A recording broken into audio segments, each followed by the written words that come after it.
today was day 2 of President Obama's big 3-day, looks like a campaign, sounds like a campaign, but we swear most definitely is not a campaign bus tour through the Midwest. And again, because this is not a campaign trip, they say. Today, Mr. Obama's bus tour found itself rolling through Iowa, of all places. Oh, hey, what do you know? Must have taken a wrong turn somewhere. But now that we're here, hello, Iowa! After weeks of Republican presidential hopefuls barnstorming the state of Iowa, today the Democratic presidential nominee for 2012 took a tour through the state as well. And the message that President Obama delivered in Iowa today is the message that he's really been delivering at every stop along this tour through the country this week. We need jobs now, and we need Congress to get to work on getting America some jobs. The prime driver of economic growth and jobs is going to be our people and the private sector and our businesses. But you know what? Government can help. Government can make a difference. So I hope that I can count on you in the days ahead to lend your voice to this fight to strengthen our economy. I need you to keep your pressure on your elected representatives for things like the payroll tax cuts or road construction funds or the other steps that will help to put our country back to work. Government can help. Government can make a difference, he says. That's the message President Obama has been delivering in Iowa. It's what he said today. Government has a role to play in getting the economy back on its feet.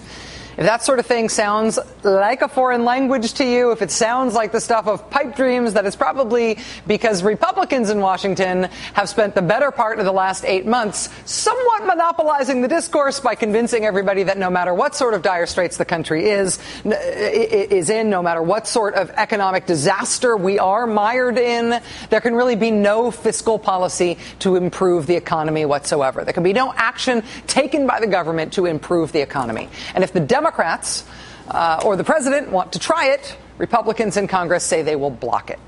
Whether or not they will block everything remains to be seen. President Obama is trying to change those dynamics in part with his bus tour this week, telling folks at every stop to express themselves to Congress. There's all this stuff we can do, the president is saying. Call your member of Congress. Tell them we should do this stuff. Tell them we should use economic policy to help create jobs. The president started trying to enlist average Americans' help for leverage against Congress during the debt ceiling fight. He is continuing asking Americans for their help now.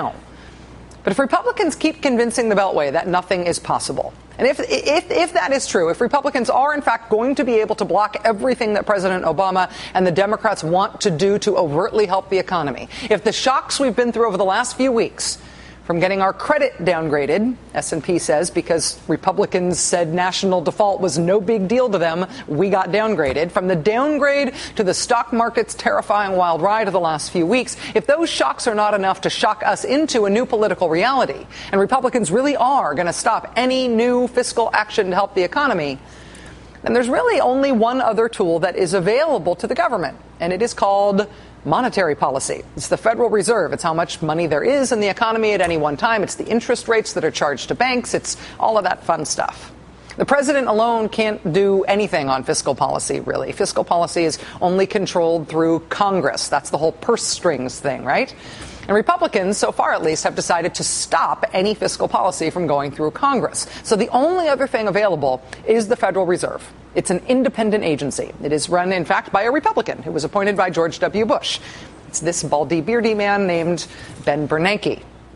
Now, no matter how soporific the whole idea of monetary policy is and the actions of the Federal Reserve, come on, puppy, stay awake, stay with me, puppy. This is, no, up, not down. Wake up, puppy. Come on. It's going to be up.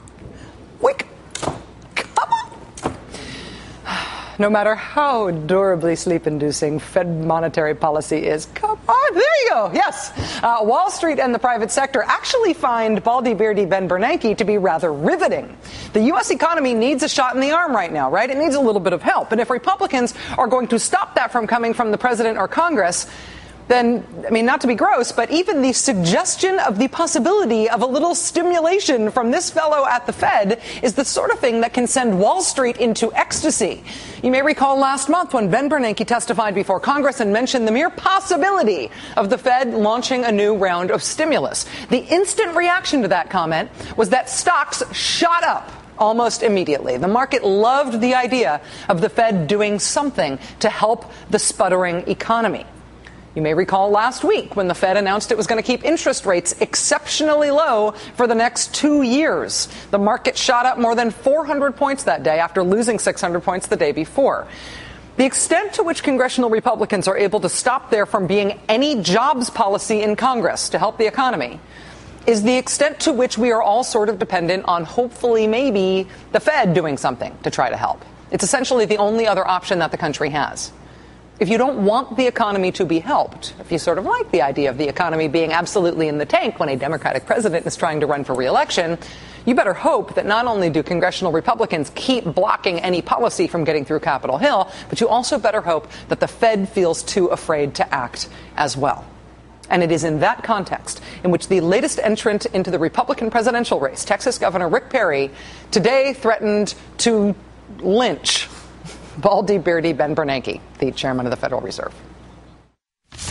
If this guy prints more money between now and the election, I don't know what y'all would do to him in Iowa, but we would treat him pretty ugly down in Texas. I mean, printing more money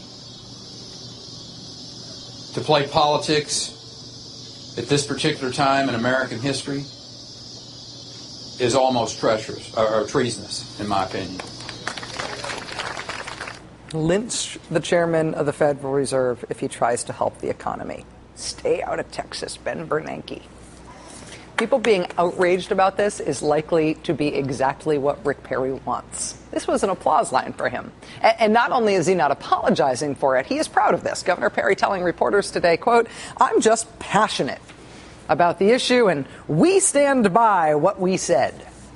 Being deliberately provocative with lines like this is one of the ways that Rick Perry has tried to shape his image as a candidate. I mean, saying on day 2 of his campaign that the U.S. military doesn't respect President Obama, saying that the president does not love the United States, or at least saying he's not sure if Mr. Obama does, and he really should be asked whether he truly loves the United States. Refusing to tell a reporter who asked whether or not he was carrying a gun on the campaign trail. Ben Smith from Politico reporting, quote, "I asked Perry whether he's armed today. He declined to say. Quote, that's why it's called concealed."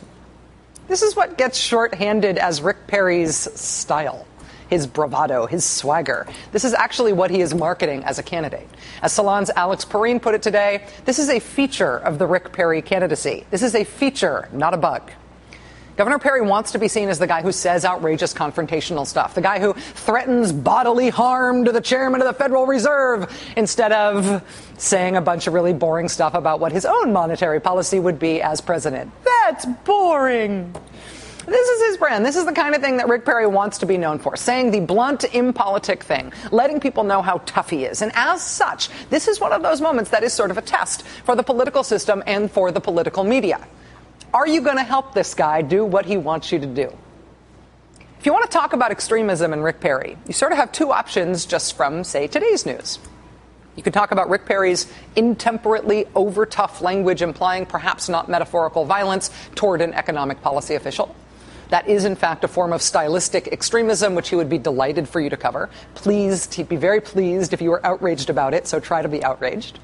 Or another option is to talk about Rick Perry saying that Social Security is a Ponzi scheme that is unconstitutional and must be abolished at the federal level. That's a different kind of Rick Perry extremism. You can talk about Rick Perry saying yesterday that the United States government should have defaulted rather than raising the debt ceiling, saying he would have voted against raising the debt ceiling. That's another option. That's substantive extremism. Governor Perry made it clear last month that in his mind, the United States going into default would be no big deal. I think this threat that somehow or another the world's going to come to an end, and the threat of we're not going to be able to pay our bills is a bit of a stretch. So that's an option. That sort of comment. That's substantive Rick Perry extremism, and that is available for discussion. Rick Perry also opposed to the 16th Amendment to the Constitution. Repealing that, of course, would eliminate the federal income tax, which would remove 80% of all government revenue, because that'll help the debt problem.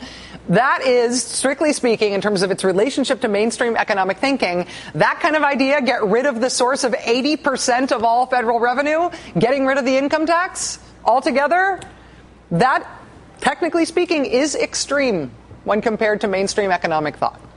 Perhaps if he was threatening to